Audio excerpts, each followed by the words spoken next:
네, 안녕하십니까. 헤럴드 부동산 포럼 2022 다음 순서를 이어가도록 하겠습니다. 앞선 두 개의 발표 주제에 이어서 토론회를 진행하도록 할 텐데요. 이번 토론회는 부동산 시장의 대표 전문가들을 모시고 새 정부의 바람직한 부동산 정책 방향에 대해서 알아보도록 하겠습니다. 먼저 토론에 참여하시는 분들, 연사분들을 소개해드리도록 하겠습니다. 좌장을 맡으신 조주연 건국대학교 부동산학과 명예교수님이십니다. 패널에 한문도 연세대학교 겸임 교수님이십니다. 송인호 KDI 경제정보센터 소장님이십니다. 정원 법무법인 지평 건설 부동산 그룹장님이십니다. 그리고 발제 강연을 맡아주신 홍춘욱 EAR 리서치 대표님이십니다. 다음으로 김덕래 주택산업연구원 주택정책연구실장님이십니다. 오늘 이렇게 6분께서 토론을 진행합니다. 원활한 토론 진행을 위해서 세션의 좌장이신 조주연 건국대학교 부동산학과 명예교수님께 지금부터 마이크를 넘기도록 하겠습니다. 방금 소개받은 건국대학교 부동산학과 명예교수로 재직하고 있는 조주현 교수입니다. 요즘 새 정부가 들어서면서 여러 분야에서 이와 유사한 각 분야의 그 토론회 발표회가 많이 열리는 것 같습니다. 경제, 사회, 그리고 부동산, 각종 분야에서 이런 새로운 새 정부에 대한 기대가 상당히 높은 것으로 알고 있는데요. 오늘 아까 발제해 주신 홍춘욱 대표님하고 또 김덕래 실장님을 통해서 잘 요약이 된 것 같습니다. 그래서 이 두 분을 포함해서 오늘 세 분의 추가 그 토론자를 새로 모시고 좋은 토론을 갖도록 하겠습니다. 대부분의 경우 당초 예정은 5시 반으로 돼 있는데요. 보통 이제 학회나 일반 전문 토론회에서 5분 가지고 1시간 반 이상 채우는 것은 무리입니다, 사실. 왜냐하면 이게 토론이 좀 시간을 좀 제약해야 좀 토론이 집약되고 또 좀 더 알찬 토론의 기회가 있고, 되도록이면 한 번 말고 또 여러 번 질문, 응답 이런 식의 토론이 있어야 좀 더 의미 있는 그런 토론이 되겠다 싶습니다. 그래서 지금 제 생각은 한 5시 정도로 시간을 정해놓고 그보다 더 일찍 끝날 수도 있겠고요. 그렇게 운영을 하도록 하고요.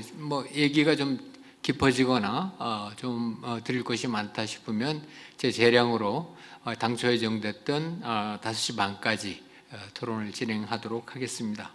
저도 사실은 새 정부 들어서 어떤 정책을 세우면 좋으냐 하는 것에 대한 질문 내지 발표를 학회를 통해서 좀 한 바 있습니다만은 어쨌든 그 새 정부가 사실은 왜 정권 교체를 통해서 탄생을 했느냐 되짚어 보면 결국은 부동산 문제가 아마 정권 교체의 핵심적인 이유가 아니었나, 저만 그렇게 생각하는 게 아니고 일반 신문에서 그렇게 분석을 하는 것 같습니다.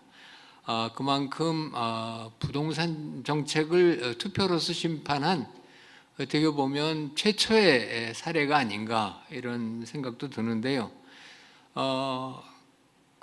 이제 되짚어 보면은 뭐가 잘못됐는가 하는 것을 아는 것이 아마 새 정부가 취해야 될 정책 방향을 만드는데 굉장히 중요하지 않을까 싶습니다. 그래서 새 정부의 두 분의 발표도 그렇고 그동안에 제가 습득한 그러한 그 발표, 다른 학회들의 발표 내용을 봐도 새 정부의 아마 정책 방향은 크게 보면 중복되고 과다하고 복잡한 이 규제들을 좀 완화해보자라고 하는 것이고요. 또 이를 통해서 시장 기능을 좀 정상적으로 작동하도록 하자. 그러니까 규제 완화와 시장 정상화, 이것이 아마 핵심 키워드가 아닌가 이렇게 싶습니다. 특히 지난 정부는 수요 억제를 통해서 집값을 낮추려고 하는, 그것도 뭐 전국적인 집값보다는 사실 특정 지역의 집값을 낮추려고 하는데 많은 노력을 기울였죠. 그래서 그런지 그것이 던지는 시장의 파급 효과는 의외의 부작용들이 너무 많았다. 그러니까 결국은 공급도 위축이 되는 이런 부작용을 낳았기 때문에 집값과의 전쟁이 좀 무리한 전쟁이 아니었나 하는 것이 아마 첫 번째 드는 생각이고요. 그러니까 새 정부에서는 이것을 이제 고치면 되겠다.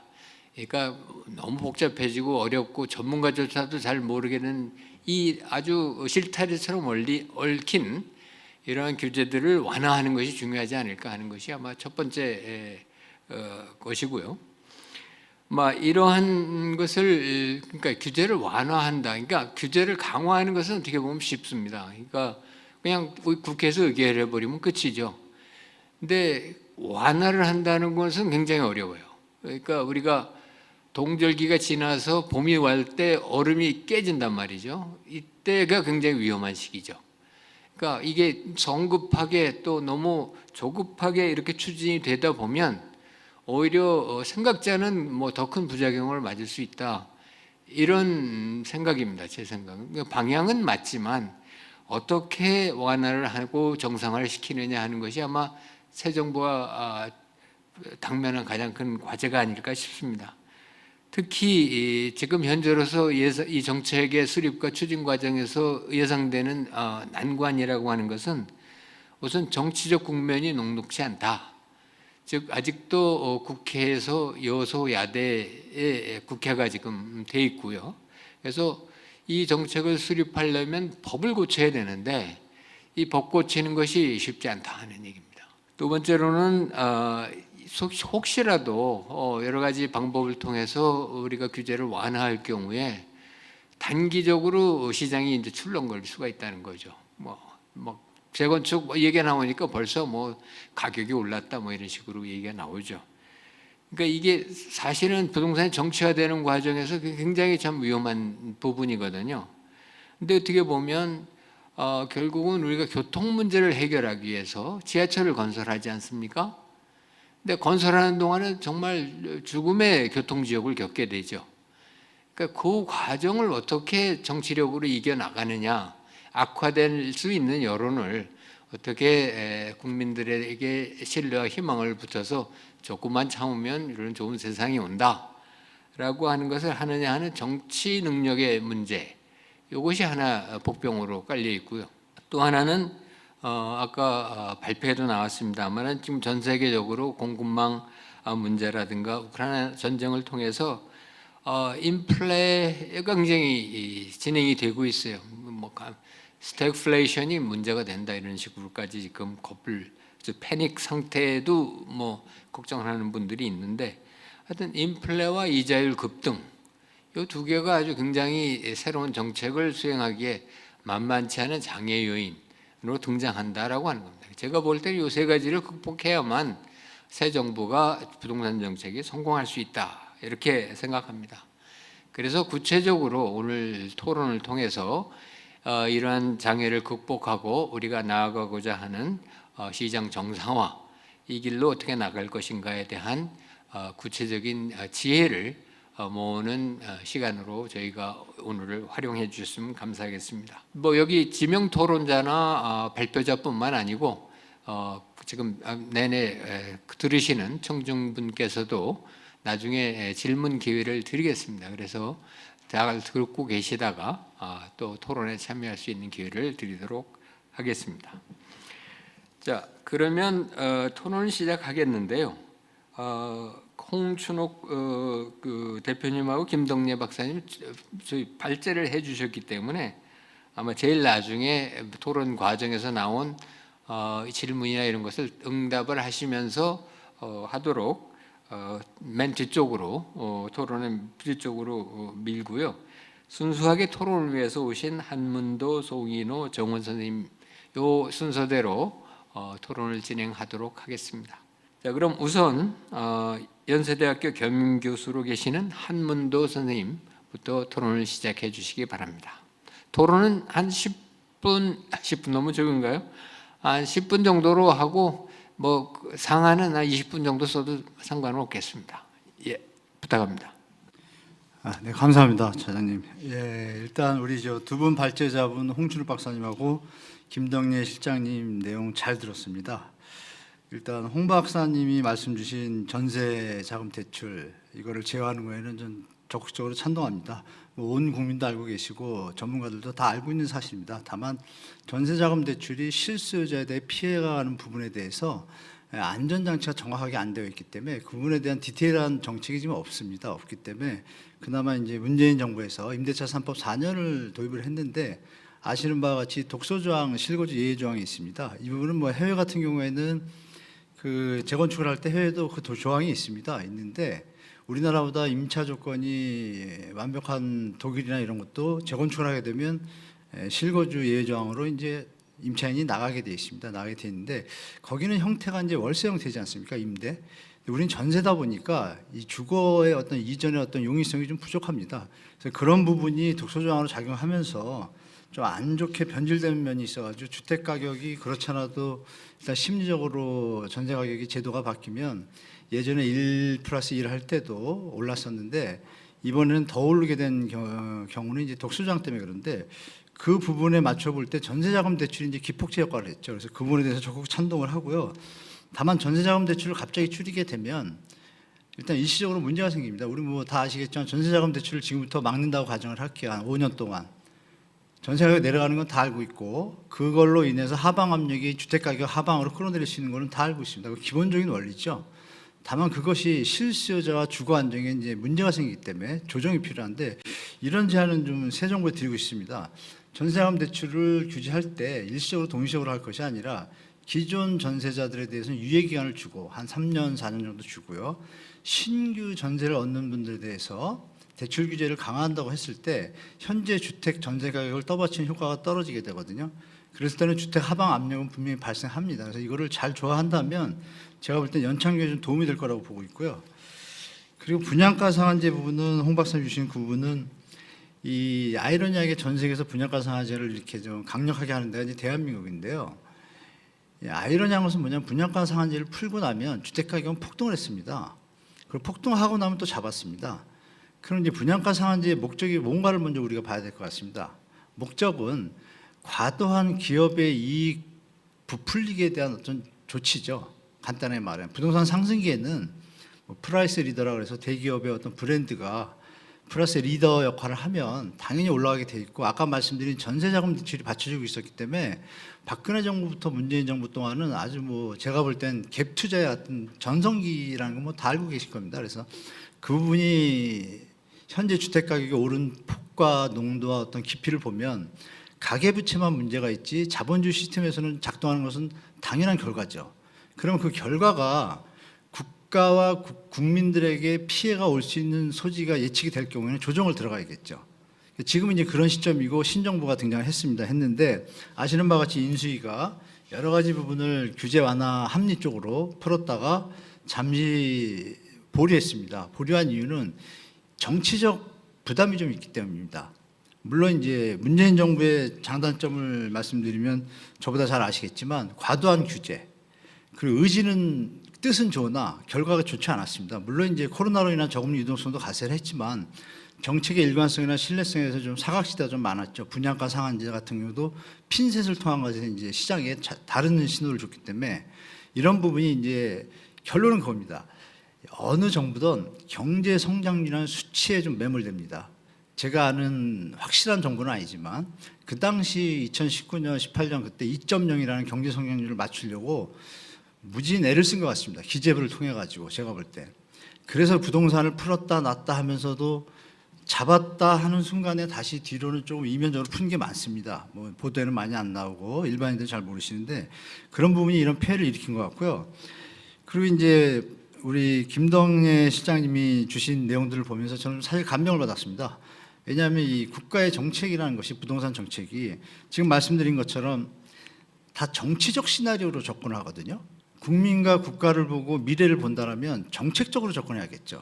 그런데 무조건 전 정부의 제도에 대해서 비판하고 반대되는 걸 가지고 선거를 임하고 지금도 인수위가 발표를 못하는 이유는 지금 선거 때문에 그러지 않습니까? 저는 그렇게 생각하거든요. 제 개인적으로.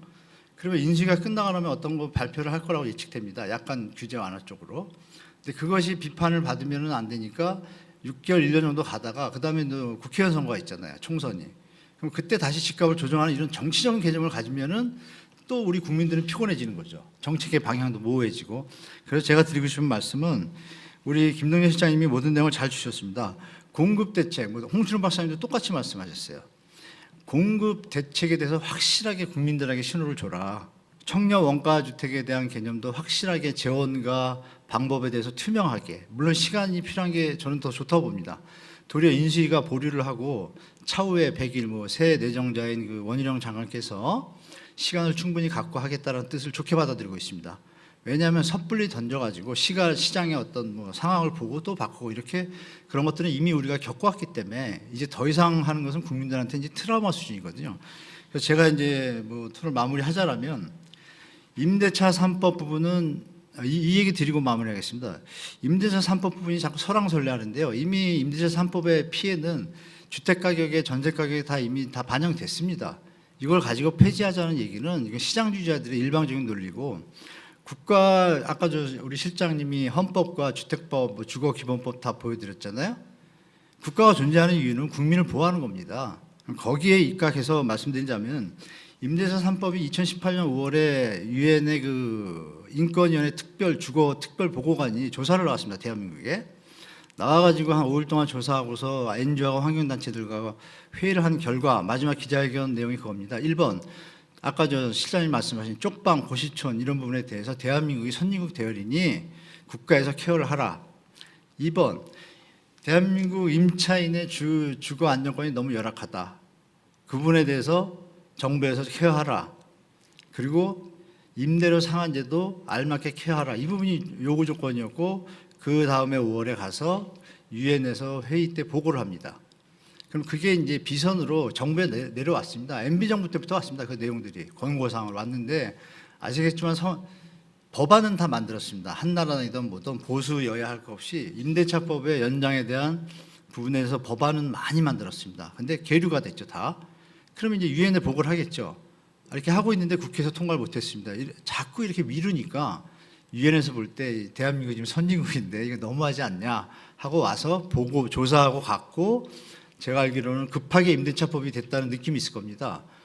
그 어떤 경고장 비슷한 걸 정부가 받은 걸로 저는 알고 있습니다. 그래서 그런 것에 연구해서 볼 때 임대차법 폐지 이런 부분은 얘기 끝낼 것이 아니고 신정부도 집어넣고 좋게 보는 부분은 임대인에 대한 베니피트 전 세계적으로 해외들이 장기 임대자들에 대해서는 국가에서 소득세에 연동해가지고 세제 혜택을 줍니다.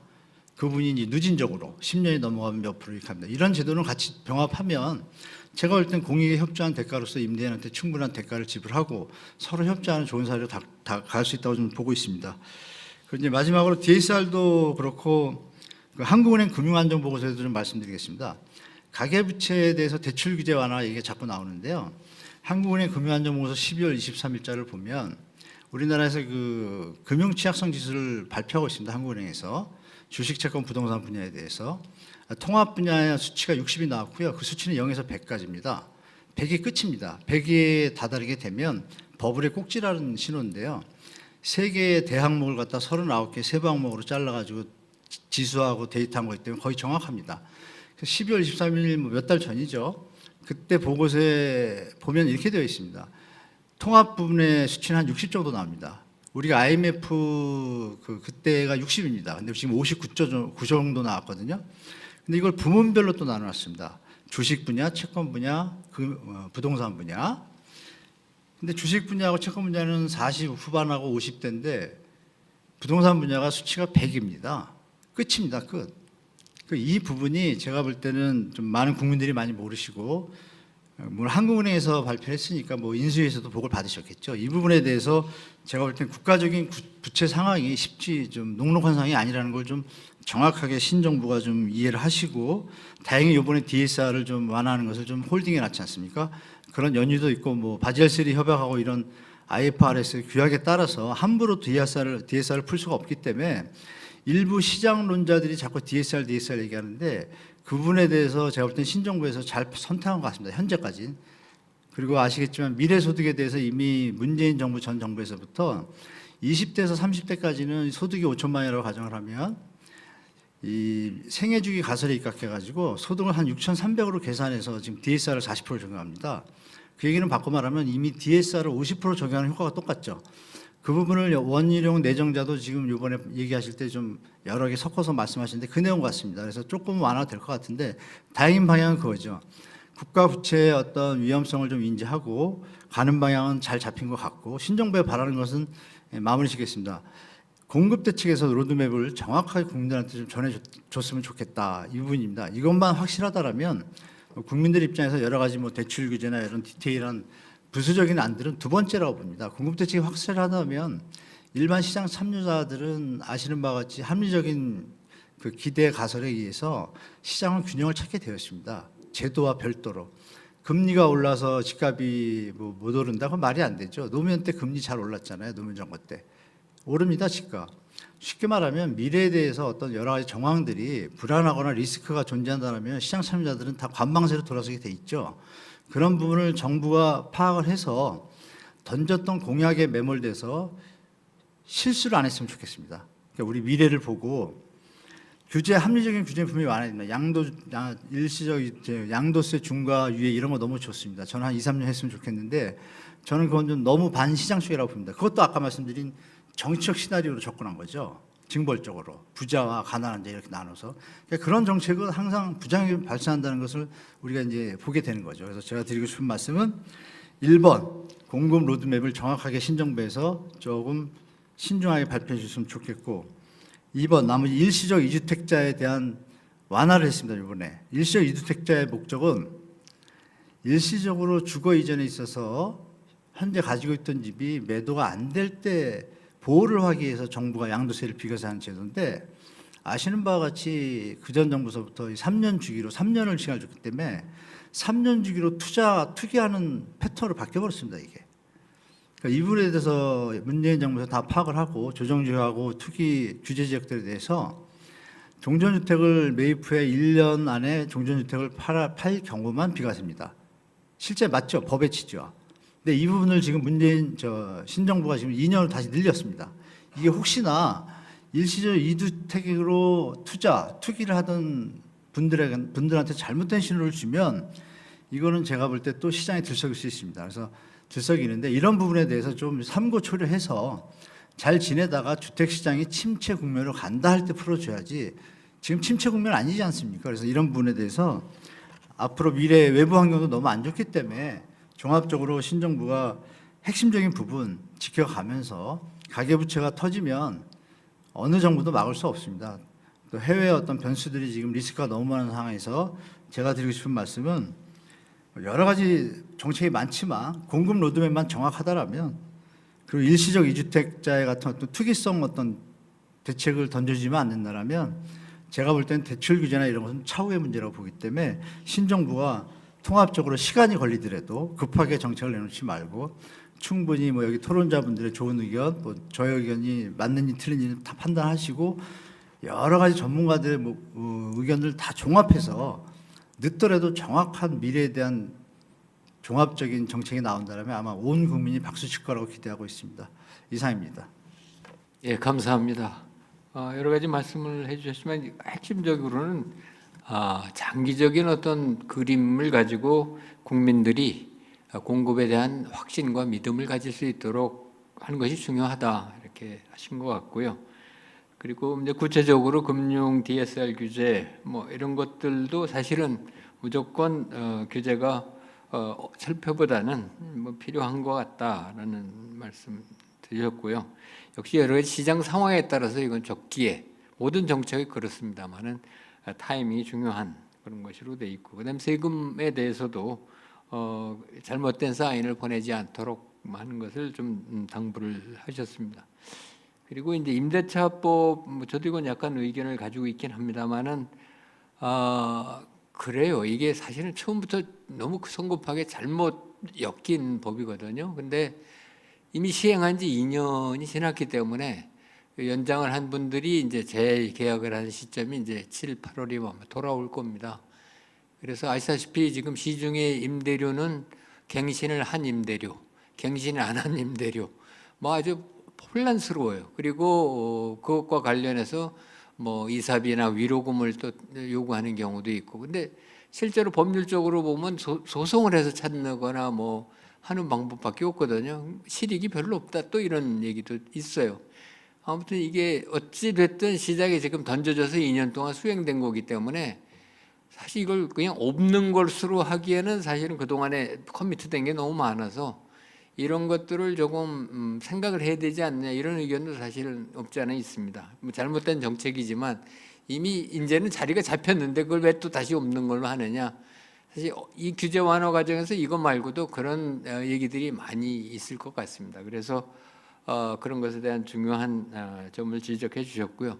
아까 유엔 권고에 말씀하셨는데 참 안타까운 게요.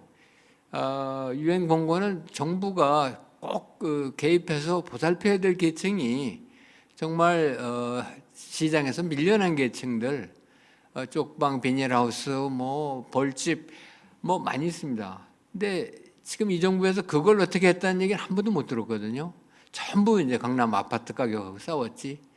그러니까 정부가 해야 할 고유의 일을 지금 다 방기를 하고 괜히 민간의 자율에 내버려두면 잘 돌아갈 것을 거기서 세금 가지고 윽박질러 가지고 오히려 더 공급까지 위축시키는 이런 경험을 했어요. 그러니까 우리 경험은 아까 정치화라는 말씀을 하셨는데 지나치게 부동산, 저는 뭐 정책을 한 게 아니라 부동산 정치를 했다라고 생각을 하고, 이 과정에서 국민을 예를 들면 소수의 국민과 다수의 국민을 나눠서 다수결로 다 밀어붙였다.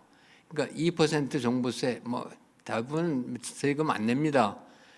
근데 사실 따지고 보면 2%는 왜 그것을 내야 되는지, 또 이것을 내는 것을 국가가 말하자면 뭐 세금 내는 건 상당히 좋은 일이죠. 그러면 그걸 이렇게 잘 어떻게 보면 존경을 받게 하고 이렇게 해야 되는데, 전부 투기꾼들이 해서 버는 돈을 좀 토해내는 식으로 몰아갔기 때문에 이게 거의 부유세란 말이죠. 그러면 이 사람들 왜 2%만 해당되느냐 아니냐, 이런 것들이 근본적인 질문들이 나왔고요.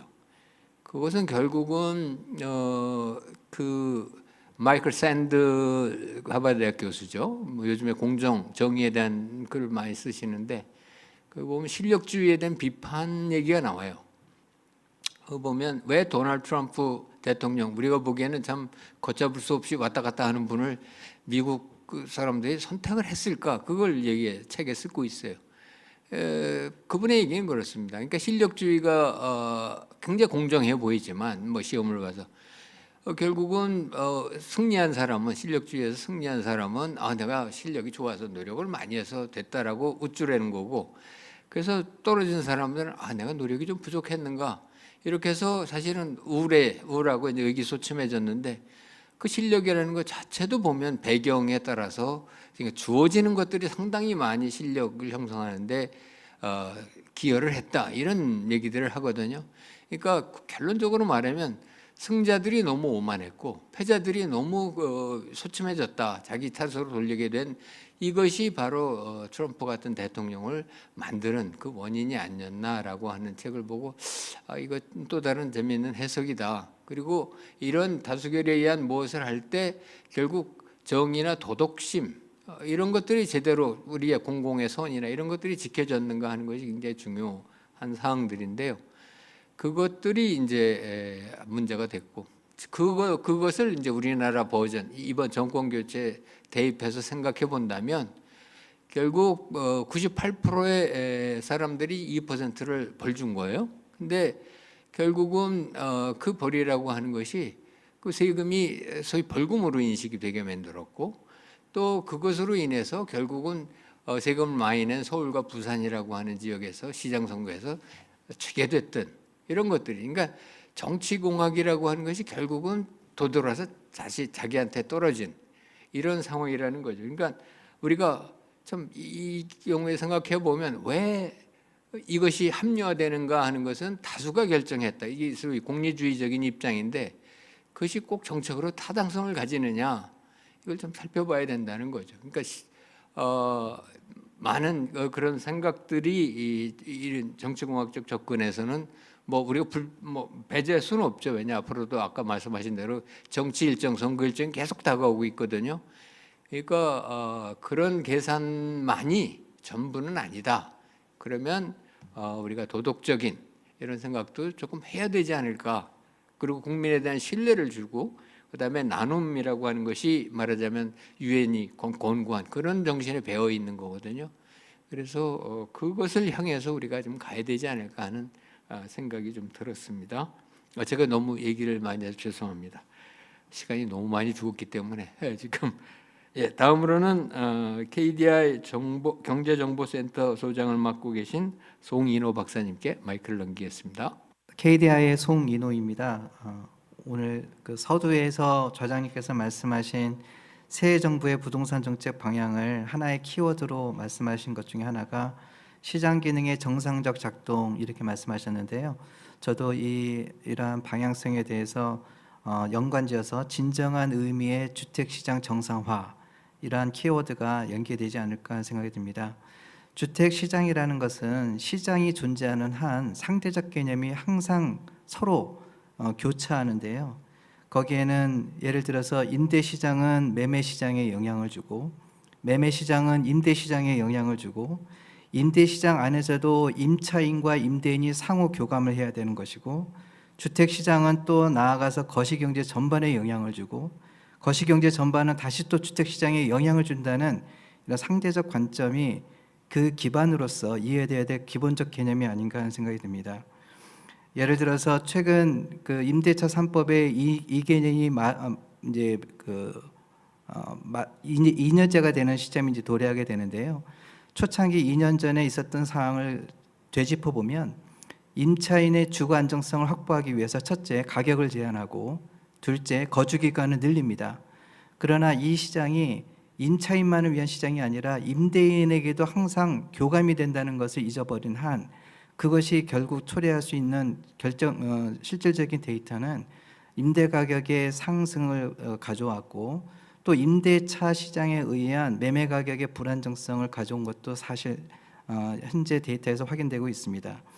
그러므로 주택시장이란 임대시장 안정화 정책이 따로 있는 것이 아니고 매매시장 안정화 정책이 따로 있는 것이 아니고 주택시장 전반적인 개념 안에서 정말 부분적이고 단편적인 것이 아니라 종합적이고 균형적인 감각이 정말 필요하다. 정책 설계는 곧 시장의 어떤 안정화라는 관점에서 바라본다면 수요 대비 공급, 공급 대비 수요라는 기본적 개념이 정말 전제돼야 된다는 것을 말씀드리고 싶습니다.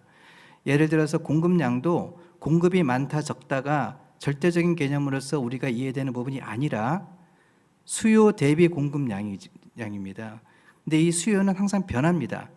거시경제적 요건에 의해서 변하기도 하고 정책적 요인에 의해서도 변하기도 합니다. 어떤 때는 수요가 많기도 하고 어떤 때는 수요가 또 적기도 합니다.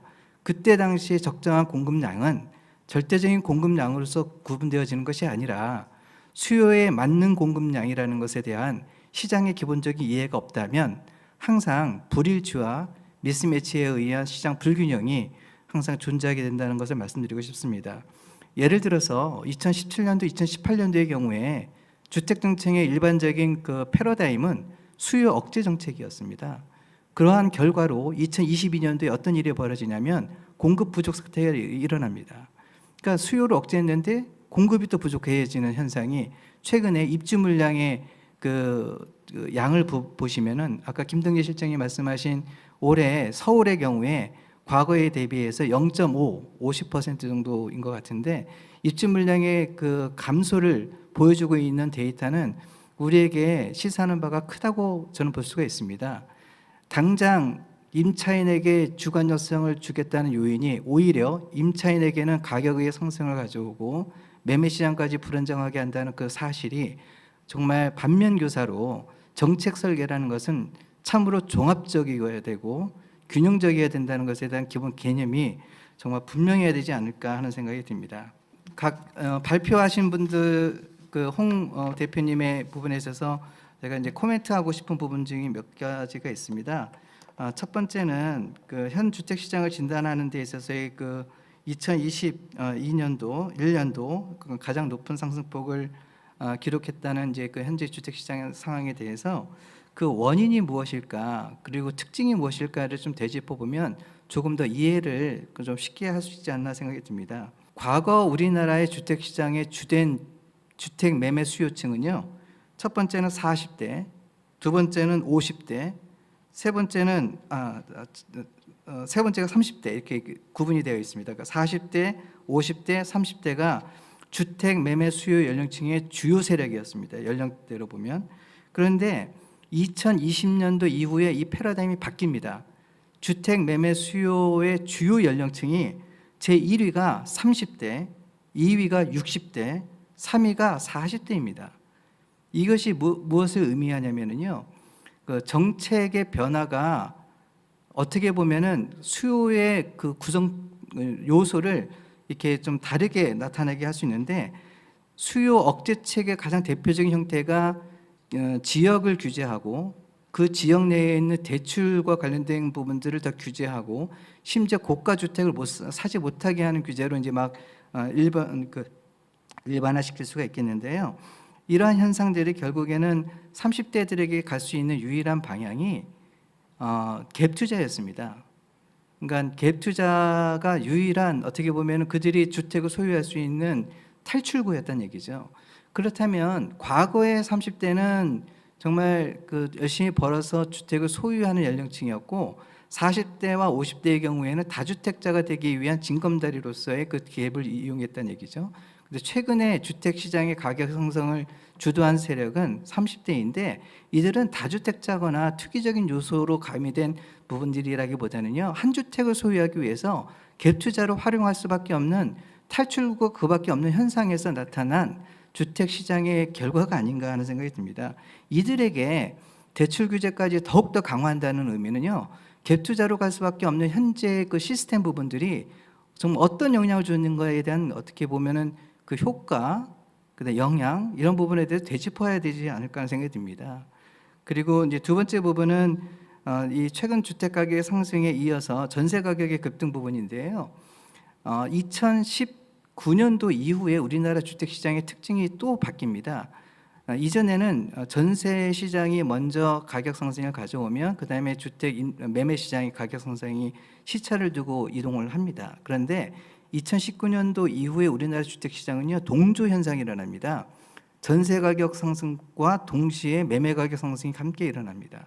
그러니까 이런 부분이 이제 왜 어떤 의미에서 이렇게 일어났을까? 뭐 잘 아시겠지만 임대차 3법이라는 것이 저는 일부 영향을 미쳤다고 봅니다. 왜냐하면 임차인은 과거에 이미 평균 거주 기간이 3.8년이었습니다. 그러니까 대책이 나오기 이전에 이미 약 4년에 가까운 평균 거주 기간을 가지고 있었는데 4년이라는 기간의 갱신 요구권을 형성하면서 임대인과 임차인 모두가 4년이라는 터울 안에서 제도적으로 적응하는 과정에서 임대인과 임차인 간의 새로운 가격 형성을 가지고 옵니다. 그것이 한 면에서는 규제 가격이 있고 또 한 면에서는 시장 가격이 있고 그 안에서 협상 가격이라는 것이 존재하게 됩니다. 이러한 임대차 3법이 어떻게 보면 전세 시장의 가격을 상승시키는 요인으로 작용했을 뿐만 아니라 매매 가격 상승에서도 정책적 요인에 의한 그 상승이 있었지 않나 하는 어떻게 보면 데이터상에서 나타날 수 있는 동조 현상을 보여준 부분이 아닌가 하는 생각이 듭니다. 그리고 이제 세 번째 부분은 이제 대출 규제에 대한 강화 부분인데요. 특별히 그 전세 대출 규제를 강화한다는 의미는요. 어떻게 보면은 그 전세 입주를 오히려 제한하는 요인으로 작용할 수가 있어서 그 이후에 그 월세 시장으로서의 전이 과정을 더욱더 촉진시킬 수 있거나 또는 전세 비중보다는 월세 비중이 더욱더 늘어나는 효과를 가져올 수밖에 없는 환경으로 이끌 수밖에 없는 구조가 생길 수 있다는 점에서 좀 유의가 필요합니다. 제가 서두에 말씀드린 대로 이게 상대적 개념이라는 것이 반드시 정책 안에서 고려돼야 될 부분인데요. 단순히 그 전세 대출이 늘어났으니까 전세 가격이 올랐다 이런 측면이 아닙니다. 또 그 수요 억제를 한다고 해서 또 가격이 또 안정화되는 것도 아닙니다.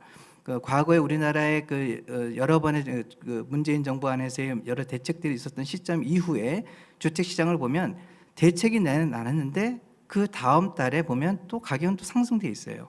이런 현상이 계속 반복되는 겁니다.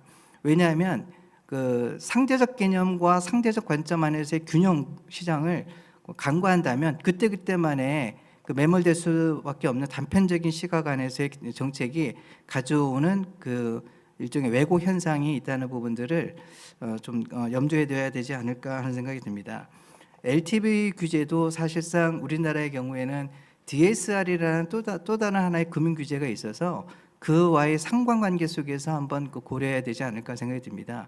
그 LTV는 자산을 향한 규제이고 그다음 DSR은 소득을 향한 규제인데 이것이 서로 연계되어 있습니다. 따로 떨어져 있지 않습니다. LTV가 있다 하더라도 DSR에 의해서 그 모든 소득을 그 모든 론을 그러니까 대출을 받을 수 있는 구조는 아니거든요. 그러니까 이러한 현재 우리나라 정부가 가지고 있는 DSR 규제가 이렇게 존재하는 한 LTV 규제는 과연 어떻게 해야 되는가 이 부분도 사실은 그 상대적 관점 안에서 고려해야 될 부분이 아닌가 하는 생각이 들고요.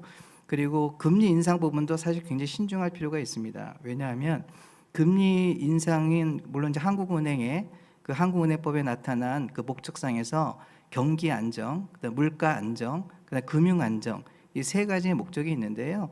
여기에 주택시장 안정이라는 것은 어떤 관점에서 직접적인 규제의 대상과 어떻게 보면 금리 인상의 구체적인 목적 함수가 아니라는 것입니다. 물론 말씀드린 대로 주택시장이 거시경제에 영향을 미치기 때문에 또 주택시장이 금융시장에도 영향을 미치기 때문에 그 간접적인 의미에서 금리 인상이 분명 효과를 가지고 있는 것은 당연합니다.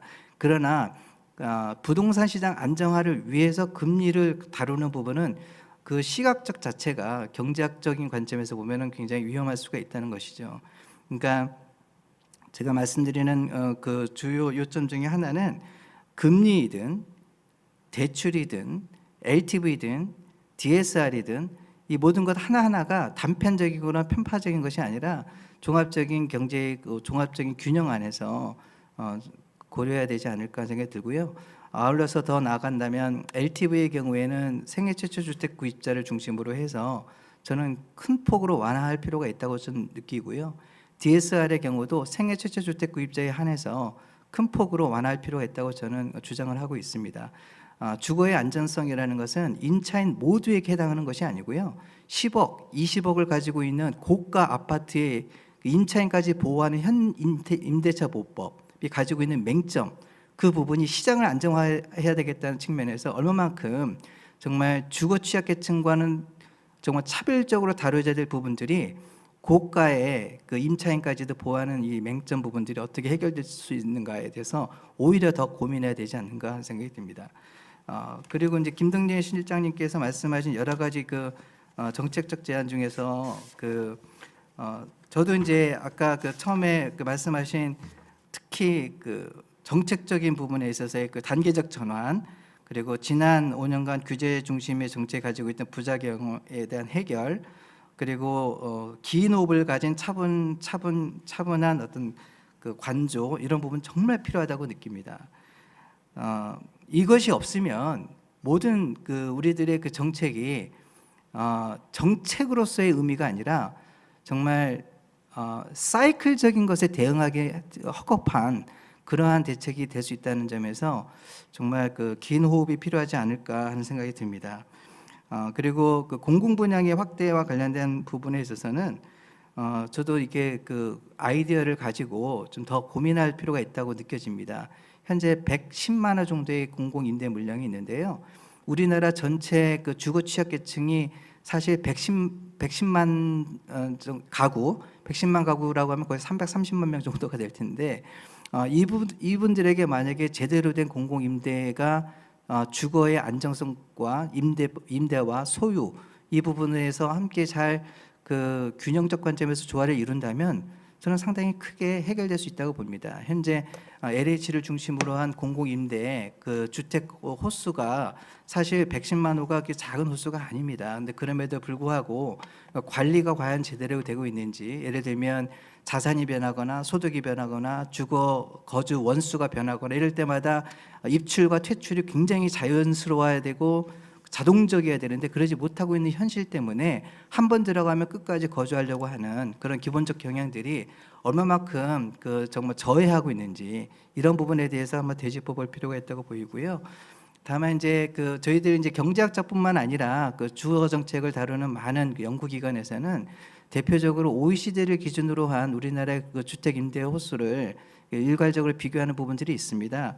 저는 이 부분에 있어서는 그 상당히 많은 전제 조건을 좀 그 달면서 연구가 좀 그 이렇게 진행될 필요가 있지 않나 생각이 드는데요. 인구가 증가하는 국가와 인구가 감소하는 국가가 분명 다르고, 특히 우리나라 같은 경우에는 다른 나라와 달리 인구 감소 속도가 이제 본격적으로 시작된 국가이기도 합니다. 그리고 고령화의 경우에도 초고령화로 가는 속도가 다른 국가에 비해서 분명히 차별적으로 크게 나타나고 있는 현상이 있고요. 그다음에 말씀드린 대로 그 주택 보유 의식 구조 자체가 다른 국가와 분명히 다르고요.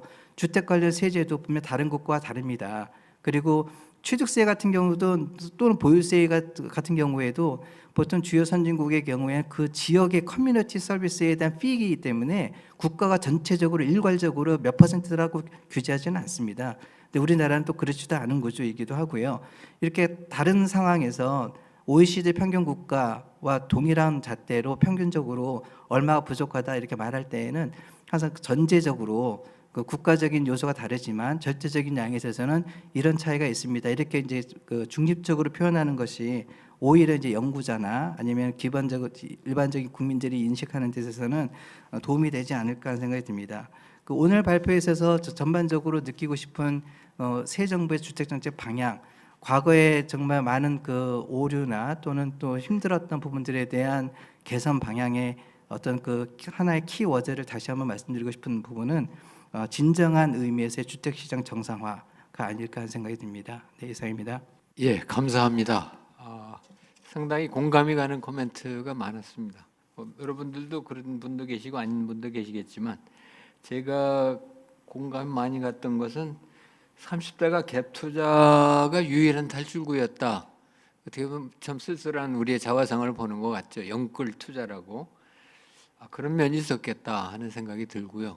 그러니까 요즘에 소위 코인 열풍이 또 이제 상당히 이 세대를 좀 굉장히 짓누르고 있죠. 참 그리고 또 하나는 이 수요 정책, 공급 정책 그리고 주택 정책과 거시 경제 정책이 정말 긴밀하게 연결돼 있다라고 하는 거죠. 그러니까 국회에서 법을 통과할 때는 이 법의 의도를 가지고 많이 얘기를 하거든요. 하루 아침에 하고 부작용이 나타나면 또 뭐 무소불위의 소위 여당이었기 때문에 또 바꾸거든요, 금방. 그러니까 사실은 항상 신중하게 우리가 어떤 입법이나 개정을 해야 되겠다 하는 그 생각을 저도 완전히 동감을 했습니다. 그리고 그 OECD 그 참 말씀 잘 하신 것 같아요. 저도 이 토론회 가면 OECD 국가는 어떤데 우리는 뭐했다. 사실은 저는 뭐 한 3, 40년 전에 국토연구원의 주택 정책 얘기할 때 제일 먼저 많이 배운 국가가 어디 뭐 참고하라고 하는 국가. 우리나라에서 뭐 새 정책 만들면 그 다른 나라에서 하고 있나 이걸 굉장히 물어봤어요. 그 당시에는. 싱가포르를 얘기했거든요. 싱가포르라는 나라는 정말 굉장히 주택 정책에서 끝내주는 그런 나라다. 이게 특별한 도시국가예요. 그리고 강제저축제도도 있고 또 생애 최초로 마련하는 주거 안정을 위해서 국가가 굉장히 많이 힘을 쓰고요. 집을 얻은 것뿐만 아니라 늘려가는 것까지. 아까 좀 관리 얘기도 말씀하셨는데 사실은 우린 분양하고 나면 끝이란예요. 사실 공동주택에 들어가 있는 사람이 지금 소득이 늘어나고 재산이 늘어나서 무자격자가 많은데 또 관리가 안 되고 있습니다. 그런데도 이것은 정치적 영향력의 범위 안에 들어가 있어요. 그러니까 이제 선거철이 다르고 투표가 다가오면 이런 또 엉뚱한 정책들이 계속 나온다는 게 우리의 참 슬픈 현실이 아닌가 싶습니다. 그리고 주택의 그 말하자면 질적 부조화 문제, 그렇죠? 그게 이제 핵심 수요죠. 그 원하는 곳에 원하는 질의 집이 없는데 지금 정부나 새 정부도 마찬가지로 어느 정부나 앞으로 메트로를 짓겠습니다. 이게 지금 아주 크게 내세운단 말이죠. 언제까지 짓는다는 것도 없고 차후간 어떻게 짓는다는 것도 없어요. 근데 이게 먹히는 건 아니죠. 사실은 우리가 주택 공급을 많이 했던 시대에도 민간이 담당했던 부분은 대부분 50%를 크게 떨어지지 않았어요. 어떤 때는 한 7, 80%까지 대부분은 민간이 집을 지었던 겁니다. 그러나 하여튼 정치적인 어떤 의미하고 실제 효과의 의미는 전혀 다르다라고 하는 것을 일깨워 주셔서 아주 굉장히 감명이 깊었다. 저 개인적으로는 그렇게 생각합니다. 그리고 또 하나는 임대차 3법에 대해서 그렇죠. 말씀을 하셨는데 저도 임대차 3법은 이게 20억, 30억짜리 전세에도 이걸 적용해야 되느냐 항상 저는 의문이 들어요. 그러니까 당초의 취지는 뭐냐면 그러니까 임대인이 우월한 지위에 있어가지고 소위 근저당 설정을 해주는 그 소위 전세권 설정을 안 해준다는 거죠. 물론 이제 돈도 좀 들긴 하지만 그래서 이제 채권적 전세로 남아 있다 보면 결국 나중에 문제가 생겼을 때 경매 배당에서 채권은 물권 앞에서는 전 근저당권 뭐 이런 것들에 다 후순위거든요. 그래서 길바닥에 나왔는 사례가 많이 있어서 참 이런 사태는 없어야 되겠다라고 하는 취지로 소위 민법의 특례법으로 이것을 보장한 그렇죠.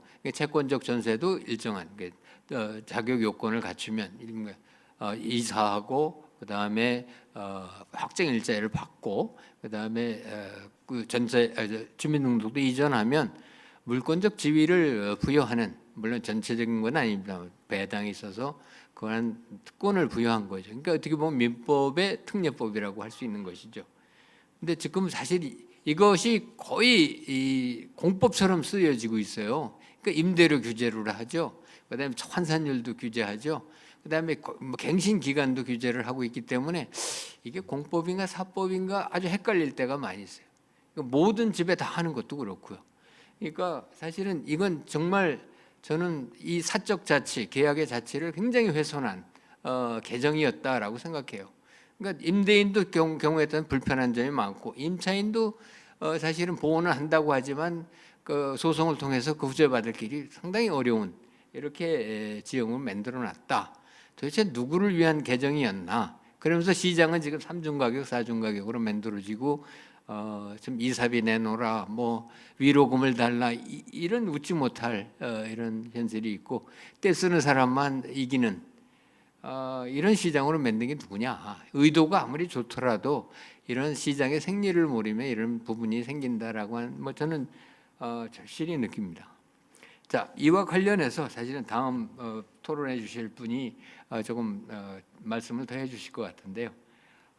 법무법인 지평의 정원 변호사님께서 토론을 해주시겠습니다. 부탁드립니다. 오늘 토론을 하게 된 그 정원 변호사입니다. 저는 오늘 앞에서 발제해 주신 그 발제자분들이나 토론자분들처럼 이 시장 자체에 대한 전문성은 사실 없고요. 저 오늘 이렇게 훌륭한 발제와 토론을 들으면서 제가 여기에 토론자로 왔다는 사실을 잠시 잊고 그 주택 수요자로서 제가 느꼈던 그런 여러 가지 고민도 같이 하게 돼서 좀 잠시 좀 이렇게 혼돈도 있고 그렇게 그런 걸 느꼈습니다. 다만 이제 주택이라고 하는 것도 결국 주택 시장과 부동산 시장도 그 법과 제도에 따라서 규제가 되고 있는 대표적인 시장이기 때문에 제가 지금 현재 실무를 하면서 우리나라에서 특히 이제 지난 정부 동안 또 여러 가지 있었던 부동산적인 이슈들 그리고 그런 걸 통해서 좀 그 느낀 부분들이 이번 정부의 정책에 또 조금이라도 시사점이 될 수 있으면 하는 마음에 몇 가지만 말씀드리고자 합니다. 사실 시장에 대한 대부분의 그 생각은 저도 같이 그 의견을 같이 하는 부분이라고 생각하고요. 특히 오늘 발제나 토론에서 일관되게 말씀해 주신 부분이 그 이제 대한민국 부동산 시장 특히 이제 주택 시장에 있어서 정부가 그 정치가 아닌 정책에 기반해서 예측 가능하게 장기적인 그런 계획을 제시하는 것이 필요하다라고 하는 점에 깊이 공감을 합니다. 특히 그 우리 김덕예 연구실장님께서 말씀해 주신 것처럼 이번 정부가 단기적으로 할 것, 그리고 중기적으로 할 것, 그리고 이번 정부에서 다 못하고 또 차기 정부로 이어져야 될 것들, 이런 부분들에 대한 그 마스터 플랜이 그 또 새 정부, 특히 뭐 이번 정부의 출범에 대해서 여러 가지 뭐 분석이 있겠지만 대체로는 그 지난 정부의 부동산 정책이 하나의 원인이 되었다, 또 큰 원인이 되었다는 것에는 공감을 하는 뭐 여론이 높기 때문에 아마도 또 우리가 이제 새로운 부동산 정책을 특히 뭐 일정한 정권에 국한되지 않고 그 지속될 수 있는 그런 정책을 세우기엔 좋은 시기인가 아닌가 하는 그런 생각을 하게 됐습니다. 저는 이제 아무래도 법률적인 점에서만 몇 가지 점을 오늘 특히 나왔던 주제 중심으로 말씀드리겠습니다. 분양가 상한제와 관련해서는 기본적으로 저는 분양가 상한제는 특히 이제 현재 문제되고 있는 건 정확히 표현하면 민간 택지에 관한 분양가 상한제죠. 민간 택지에 관한 분양가 상한제는 이 개정되기, 적용 요건이 개정되기 전으로 원상 회복하는 것이 바람직하다라는 의견입니다. 원래 이제 공공택지는 분양가 상한제, 원가 연동에 기반한 제도가 실시된 것이 역사가 깊고요. 예. 뭐 그 이유는 잘 아시는 것처럼 그 개인이 소유하고 있는 그 토지의 소유권을 강제로 국가가 수용을 하고 또 그 수용해서 주는 그 보상금 자체가 개발 이익을 원칙적으로는 배제한 금액으로 그 수용 보상금을 지급하기 때문에 결국 일정한 수의 국민의 희생을 통해서 조성된 택지에 그 공공 목적으로 이제 주택을 공급하는 것이기 때문에 가격 규제가 정당화될 수 있는 범위와 폭이 상당히 넓다고 할 수 있습니다. 그래서 뭐 이 부분은 지금도 뭐 이론의 여지 없이 쭉 적용이 되고 있는 것이고요. 다만 민간 택지는 뭐 결국 이제 민간이 본인이 사업을 하기 위해서 주택 그 택지를 구입하거나 특히 재건축이라든지 이렇게 민간이 소유하고 있는 토지에 자기가 사업을 하는 것인데 여기서 나오는 그 신축되는 건축물의 가격을 시장 가격과 다른 규제를 한다는 것에는 아무래도 그 정당성의 문제가 제기될 수밖에 없습니다. 그래서 원래 이제 2007년도였죠. 그때 111 분양가 부동산 대책을 하면서 그 주택법에 규정이 됐고 사실은 계속 규정은 되어 있었습니다. 다만 그 적용 요건 자체가 그 상당히 좀 이제 그 분양가 상한 적용 대상 지역으로 그 지정되기엔 여러 어려운 점들이 있기 때문에 사실은 거의 적용이 안 되었던 것인데 지난 정부에서 이제 2019년 8.12 부동산 대책을 아마 발표하면서 그때 그 요건을 상당히 완화했죠. 그래서 투기 과열지구로만 지정을 하면 바로 그 민간 택지에 대해서도 분양가 상한제를 그 적용할 수 있도록 그런 요건을 요건을 이제 완화해서 결국 그 분양가 상한제가 민간 택지에도 적용되었습니다. 근데 제가 볼 때는 이 민간 택지에 대한 분양가 상한제가 시장에 정부가 강한 그 규제에 관한 입장을 굽히지 않는다라고 하는 점을 보여줬을 수는 있지만 현실적으로는 그게 크게 영향을 주지는 못했던 것 같습니다.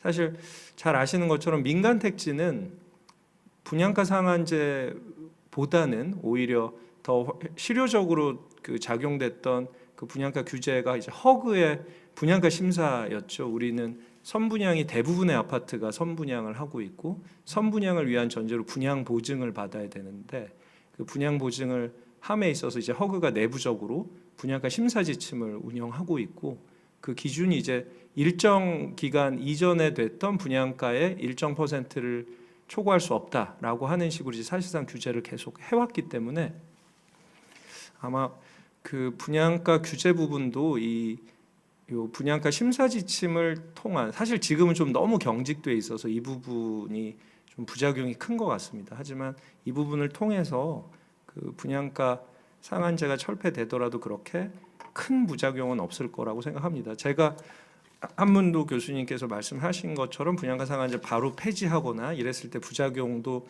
뭐 있을 수 있고 저는 사실 이제 그런 시장의 그런 그 시장에서 어떤 결과가 빚어질지에 대해서는 솔직히 이제 제가 잘 알 수 있는 부분은 아닌데, 다만 느끼기에 부동산 정책, 특히 저는 이제 아무래도 자문도 많이 하지만 소송을 하면서 느끼는 부분은 정말로 여기 참여하는 분들, 부동산 참여자가 이해관계가 정말 다르죠. 아까 뭐 임대인, 임차인의 문제부터 해서 다양한 본인이 가지고 있는 자산의 정도에 따라서 다양한 이해관계를 가지고 있기 때문에 이런 정책이 일관되고 장기간 지속되려면 중요한 부분의 하나는 그 합헌적이어야 된다.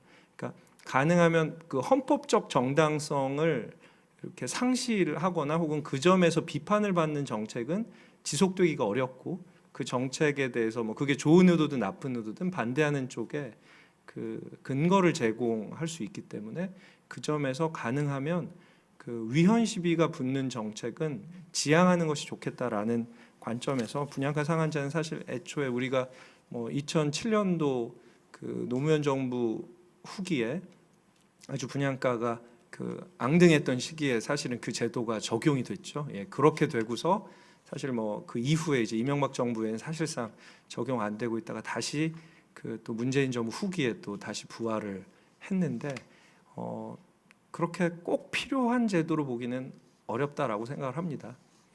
그리고 이제 제가 또 규제에 대해서 또 한 가지 일을 하다 보면서 느끼는 부분은 항상 이런 가격 규제가 갖고 오는 여러 가지 그 회피 가 있죠. 회피 수단을 가지고 있고, 대표적으로 뭐 현재 우리나라 아파트 중에 거의 가장 고가에 속하는 한남더 힐 같은 경우가 그 2007년도 그 111 부동산 대책의 산물이죠.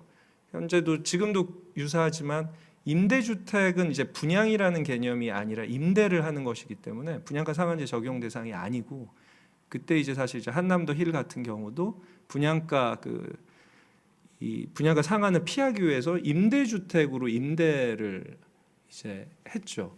그때 이제 사실은 문제가, 지금은 고가 임대주택이 상당히 그 이후에 이제 일반화가 돼서 시장에 거부감이 없었는데, 그 당시까지만 해도 사실은 임대주택은 저소득층 주택이라고 하는 이미지가 너무 강해서 그 사업 시행자도 상당히 처음에는 좀 이렇게 주저함이 있었습니다. 하지만 뭐 그 이후에는 뭐 이 사업 모델이 성공하면서 지금은 아마 분양가 규제는 지금 상당 부분은 이와 같은 임대주택으로 회피를 할 것이다. 뭐 한남더힐 바로 건너편에 있는 지금 뭐 나인원 한남 같은 경우도 사실 거기도 분양가 상한이 아니라 이제 허그 분양가 심사에서 이제 원하는 분양가가 나오지 않아서 이제 임대로 분양을 했던 것인데요.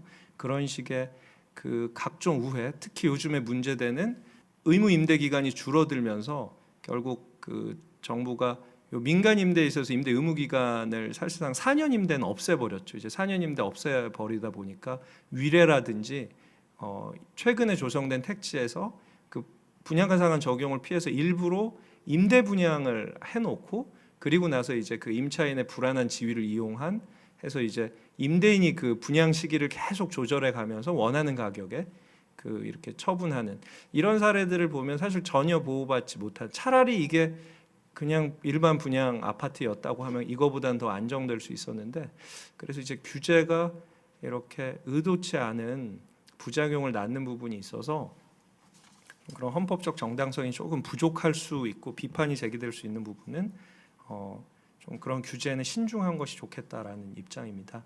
그런 의미에서 재건축 초과이익 환수제도도 사실은 좀 문제가 크다고 생각을 합니다. 재건축 초과이익 환수는 사실은 이제 헌법재판소에서는 결정이 뭐 너무 오랫동안 안 나오다가 아마 2014년인가요? 이때 요 한남동 쪽에 있던 한남 빌라가 쪽에서 이 재건축 초과이익 환수로 인한 재건축 부담금에 대해서 헌법 소원을 제기했고요. 헌법재판소에서 5년 정도를 가지고 있다가 2019년 12월에 합헌이라고 결정을 내렸습니다. 여러 가지를 고려했을 때 합헌이라고 했고, 저도 뭐 결과적으로 이게 합헌이냐 위헌이냐라고 한다면은 합헌이라고 판단이 될 수 있다고 충분히 생각을 합니다. 다만 이것도 마찬가지로 여기에는 헌법재판관 중에 2분이 반대 의견을 이렇게 개진을 했고요. 그냥 뭐 여러 가지 이유가 있겠지만 제가 볼 때 느끼는 이 재건축 초과이익 환수제도의 문제는, 첫째는 도대체 재건축의 초과이익은 환수하고 재개발은 환수하지 않는 이유가 무엇일까? 좀 알기가 어렵습니다. 흔히 보면 이제 우리가 그리는 이미지처럼 재건축은 뭐 아파트가 주로 대상이죠. 재개발은 이제 뭐 우리가 볼 땐 상대적으로 여러 가지로 좀 낙후되어 있는 그 단독주택이라든지 빌라 밀집 지역이라든지 뭐 이런 데를 생각할 수 있지만 법의 정의에 따르면은 재건축 재개발 모두 노후 불량 주택을 다시 짓는 것인데 지금 재건축 같은 경우는 정비 기반 시설이 양호한 곳에서 재개발 같은 경우는 정비 기반 시설이 열악한 곳이라는 거죠. 하지만 현재 우리나라 서울의 정비 기반 시설 수준은 물론 자치구별로 차이는 있지만 어느 정도는 그 과거에 이런 법을 예정했을 때 정비 기반 시설의 수준은 아닙니다. 그렇기 때문에 재개발과 재건축의 경우도 크게 본질적인 차이가 있다고 보기는 어려운데도 불구하고 재건축과 재개발은 지금 현재 제도로서는 초과이익 환수금이 부과되느냐 안 부과되느냐에서 엄청난 차이가 있죠. 그래서 이런 부분을 정당하게 좀 설명하기가 어렵다. 그다음에 두 번째는 부담금을 납부한 후에 경기 변동으로 인해서 가격이 떨어졌을 때는 그러면 그 부담금을 납부한 그 소유자가 느끼는 뭐 이런 부분 상당히 크겠죠. 이런 부분을 보정할 수 있는 그런 제도가 마련되어 있지 않다. 그러니까 뭐 그 밖에도 뭐 여러 가지 이슈들이 좀 있습니다. 하지만 근데 저는 이제 이 부분도 그 이 헌법재판관 두 분이 반대 의견을 제기했고 뭐 이 부분도 좀 이번 정부에서 좀 고민해 보면 좋겠습니다. 저는 이제 아까 말씀드린 그 분양가 상한제 같은 경우는 사실은 법을 고칠 필요가 없습니다. 그 주택법 시행령에 나와 있는 그 대상 지역 적용 요건을 과거로 환원하거나 아니면 조금 우려가 있다면 그래도 과거하고 지금 사이에 어느 정도 중간 정도의 요건을 적용한다면 뭐 이건 충분히 시행령 개정으로 바꿀 수 있기 때문에 문제가 없고요. 다만 이제 재건축 초과이익 환수 제도는 뭐 이 제도 자체 법을 폐지하기는 어렵고 다만 방금 제가 말씀드린 그 요소 부분 왜냐하면 이 환수금 부담금을 이 계산하는 구체적인 내용들은 시행령의 상당 부분 위임이 돼 있기 때문에 이 부분에 그 일정 부분을 개정해서 이 불합리함을 시정할 수도 있을 것 같고요. 그리고 이제 제가 말씀드린 이 제도 자체 문제에 대해서는 충분히 그 합당한 부분이 있기 때문에 뭐 이거는 뭐 숫자의 문제를 떠나서 이런 부분에 우리가 이제 이런 부담금 제도를 이렇게 유지해서 초과적인 이익을 걷어가는 부분에 대해서는 좀 저는 이건 충분히 그 기존에 갖고 있는 소득세와 부동산 세제로 커버 가능한 부분이 아닌가 하는 그런 문제의식을 가지고 있습니다.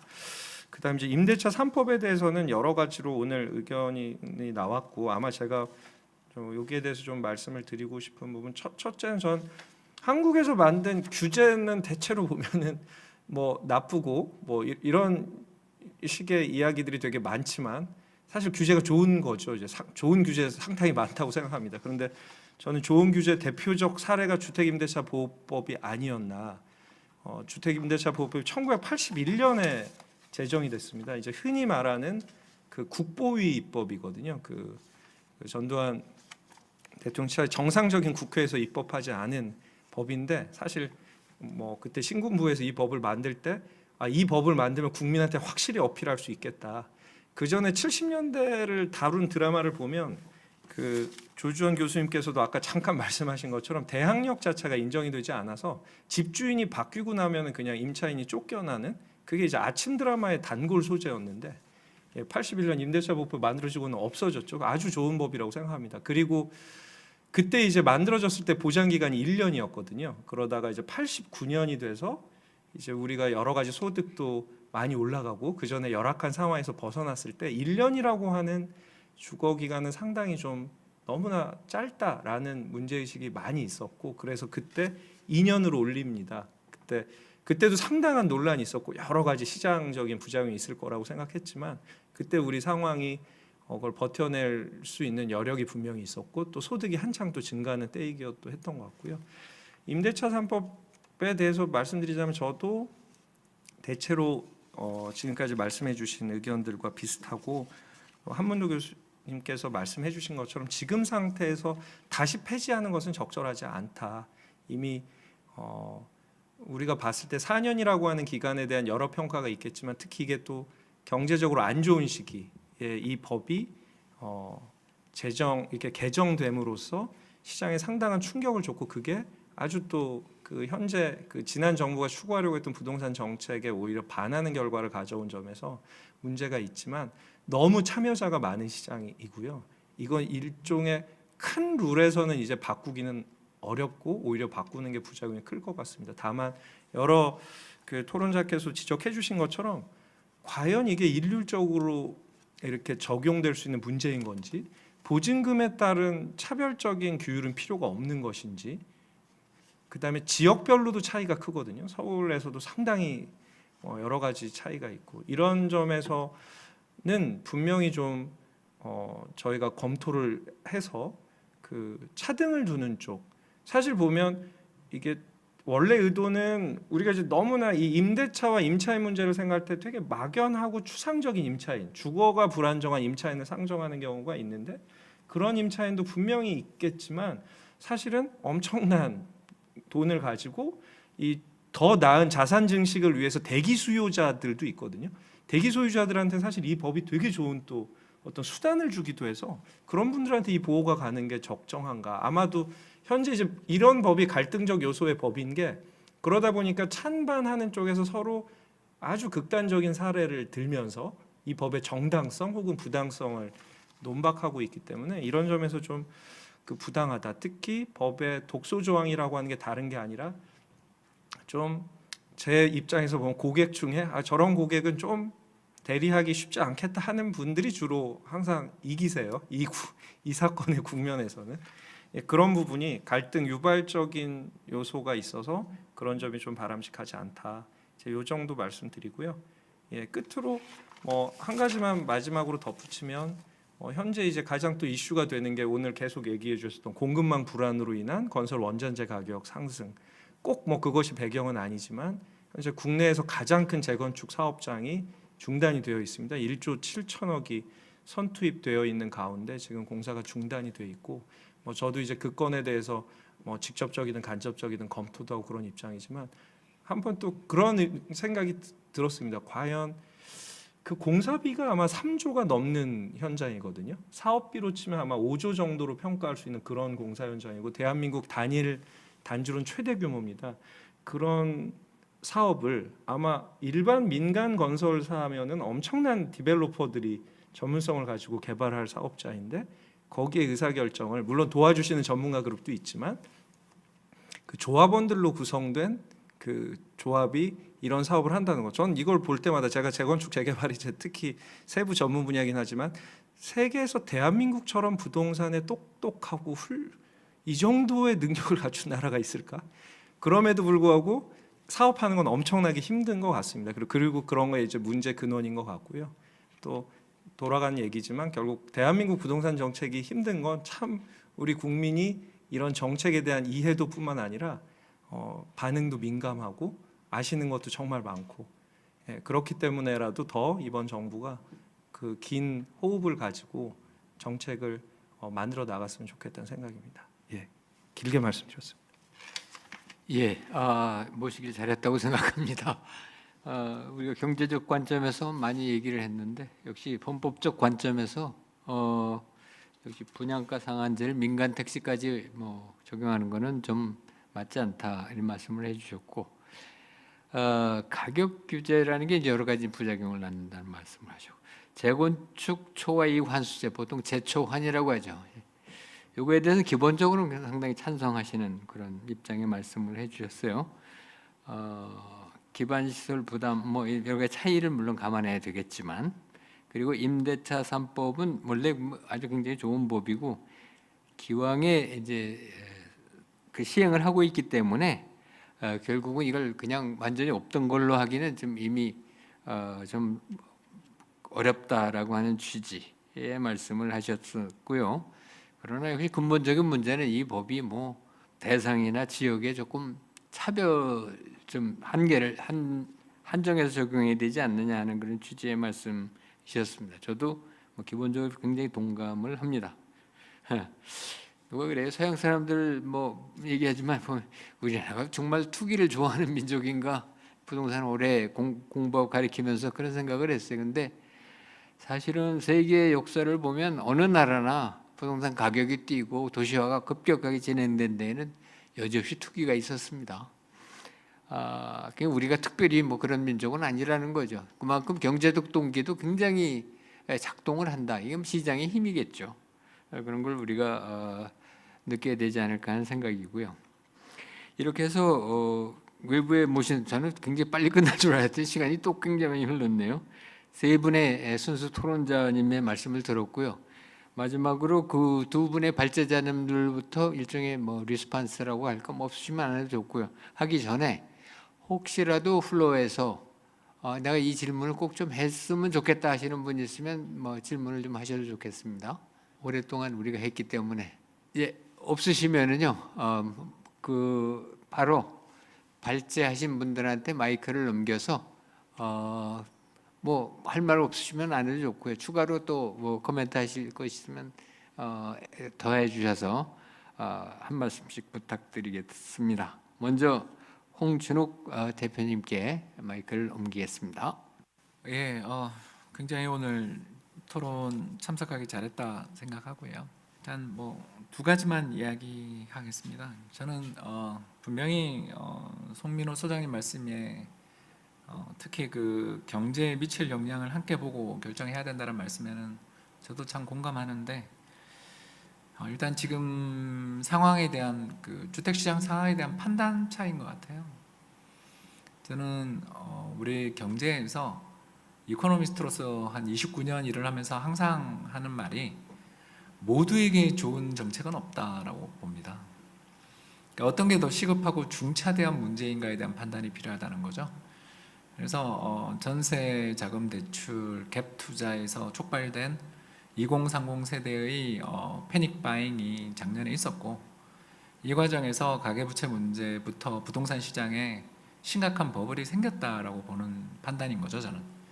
그래서 아까 한문도 교수님도 금융안정보고서에서 한국 부동산 시장에 대해서 굉장히 위험하다라는 인식을 이야기하신 거에 저도 동의하는 거고요. 그래서 이 문제가 저는 국정의 최대 현안 아니냐라는 입장인 거죠. 그러면 부작용이 있는 건 어쩔 수가 없고, 그 부작용을 어떻게 보면 정부가 그 부작용으로 인해서 피해 보시는 분들에 대해서 대응을 마련하는 게 필요한 거지, 하지 말자, 이거 굉장히 위험하고 다른 부작용이 있어 라고 이야기를 하는 거에 대해서는 저도 동의하는데 그게 없을 리가 없잖아요. 또 가장 큰 피해자는 나 지금 살 건데 날 이렇게 못하게 하냐, 사다리를 걷어차냐, 이렇게 이야기하시는 분들도 분명히 있을 거라고 생각해요. 그런데 어떡하겠습니까? 모두에게 좋은 정책이라는 게 과연 존재하는가? 그리고 만에 하나 정말 제가 겁나는 이야기를 하자면, 그런 일은 없어야 되는데 2020년 코로나 팬데믹이나 2015년 중국 위안화 평가절하나 2008년 글로벌 금융위기나 2011년 유럽 재정위기, 벌써 지난 15년 동안에 4번이나 있었잖아요. 이런 게 이게 또 오면 어떡할 거냐. 그러니까 계속 가격이 올해 상승하게 내버려 둔 상태에서 정부 정책이 시의적절하게 나오지 않은 상태에서 외부 충격 오면 어떡할 거냐. 그럴 때를 대비해서 금리를 인상하고 규제를 하는 거 아닌가. 왜냐하면 그 충격이 와서 시장이 힘들어지면 풀면 되거든요. 그렇지 않습니까? 금리를 대폭 인하해주고 규제를 완화해주면 위기를 또 어떻게 넘길 수 있는 거 아닌가요? 이게 제 생각인 거죠. 그래서 저는 시장에서 계속 일을 하다 보니 어떻게 보면 이런 정책에 대해서 생각을 하게 된 것 같고요. 두 번째가 이제 분양가 상한제 관련된 이야기였는데, 방금 정원 변호사님의 말씀을 들으면서 가슴이 웅장해지더라고요. 왜 그러냐면 옛날 2007년부터 시작해서 이제 배경이 쫙 나오니까 맞아, 그때 그런 일이 있었지라는 생각도 들고 그렇더라고요. 저는 이제 분양가 상한제라는 게 저는 왜 시행돼야 되냐 이렇게 강하게 좀 말씀을 드렸냐면, 공급이 눈앞에 없는데 이걸 늘리는 걸 보여주지 않고 심리를 잡을 수 있냐 이거죠. 그러니까 조금만 기다리면 공급이 확 나온다. 근데 2020년 8.13에서 127만 원이었나 할까? 문재인 정부가 그렇게 공공에서 대규모 공급해주겠다 그랬는데 2021년 유례없는 가격 폭등이 나온 거 아니에요. 왜? LH 사태 터지면서 못 믿겠다가 된 거잖아요. 그러니까 그걸 엎을 정도의 정책이 필요하다는 거죠, 저는. 그리고 분양가 상한제라는 것 자체가 이미 2017년 허그에 의해서 사실상 도입됐었던 게 19년 어떻게 보면 법제화된 거니까 이걸 좀 일부라도 풀자라는 거죠. 그렇게 함으로써 재건축 재개발에 대한 어떤 수익성을 개선시켜서 그쪽에서 물량이 많이 나올 거라는 게 또 이렇게 진척되는 재건축 단지가 나온다라는 게 시장에 시그널은 줄 수 없는가, 이런 이야기를 좀 드리고 싶었습니다. 오늘 정말 제가 많이 배우고 가는 것 같습니다. 감사합니다. 예, 지금 말씀들 하실 때마다 배우는 게 많네요. 역시 이 주택 정책, 부동산 정책은 어렵다는 생각을 합니다. 그리고 항상 부작용이 무서워서 못할 수는 없고 고려할 것이 정말 많구나 하는 생각을 합니다. 결국 이제 선택의 문제겠죠. 그러니까 선택의 기준이 뭐냐, 국민이 합의하는 기준인가, 헌법 정신에 맞는가, 뭐 이런 것들로 판단을 결국은 해야 될 것 같습니다. 자, 마지막으로 그 김덕례 실장님으로부터 더 간략한 답변을 듣도록 하겠습니다. 네, 저는 이제 그 가장 한국적인 우리나라 사람들에게 가장 잘 어울리는 그런 정책이 뭔지를 고민하는 시기였으면 좋겠다라는 기본적인 생각을 합니다. 제가 아까 OECD 통계를 보여드렸던 건 저도 OECD 평균이 더 이상 우리나라 주택 정책의 기준 잣대여선 안 된다라고 생각을 하고 외국 정책 베끼기 그만해야 된다라고 생각을 합니다. OECD 통계를 보여드리고 싶었던 이유는 우리가 앞으로 공급할 물량을 자꾸 얘기하지만 현재 우리 시장에는 그럼 충분한 지분이 있는 건가? 라는 것에 대한 진단을 하고 있지 않기 때문에 OECD 통계를 비교하더라도 우리 지금 주택이 충분한 건 아니다 라는 얘기를 드리고 싶어서 말씀을 드렸던 거였고요. 저는 우리나라 시장만이 가지고 있는 굉장히 독특한 게 있는데 전세만 다르다라고 생각을 하는데 아무리 생각해봐도 우리나라에 있는 월세는 서구식의 월세와 다른 것 같습니다. 우리가 월세는 보증금이 작다라고 생각하지만 우리 보증부 월세의 보증금도 어마무시하게 높습니다. 거의 웬만한 전세 보증금의 보증금을 가지고 있는 반전세, 보증부 월세도 많은데 이 사람들도 당장 월세 부담만 있는 것이 아니고 계약갱신 만료돼서 나오면 엄청나게 올라가 있는 보증금 마련해야 됩니다. 즉 우리나라의 월세는 보증부 월세는 보증금 부담도 있지만 월세 부담도 있는 이중 부담이 있는 그런 시장이기 때문에 서구식의 월세라고 자꾸 비교를 하는 것은 곤란하지 않을까라는 생각을 갖고 있고 서구식의 월세는 우리나라 전체 시장의 4% 정도밖에 안 되는 것 같습니다. 그래서 이러한 기본적인 차이를 좀 생각해야 될 것 같고 그런 관점에 있어서 저는 국토부도 좀 반성을 하고 국토부 관련 연구를 하는 저도 반성을 해야 된다라고 보여집니다.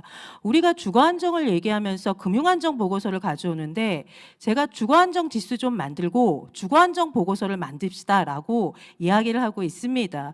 주거 안정의 관점에서의 금융과 금융 안정 관점에서의 금융은 저는 다르다라고 생각을 합니다. 그래서 그런 주거 안정 지수와 주거 안정 보고서를 만들고 그 관점에서의 그 전세 자금 대출이나 주택금융에 대한 이야기를 리셋해야 되지 않을까라는 생각을 조금 하고 있고 저는 임대차 3법을 줄여가야 된다라고 생각을 합니다. 대상주택을 줄이고 이제 갓 들어온 새 아파트에 적용한다라는 것은 무모하다라는 생각을 합니다.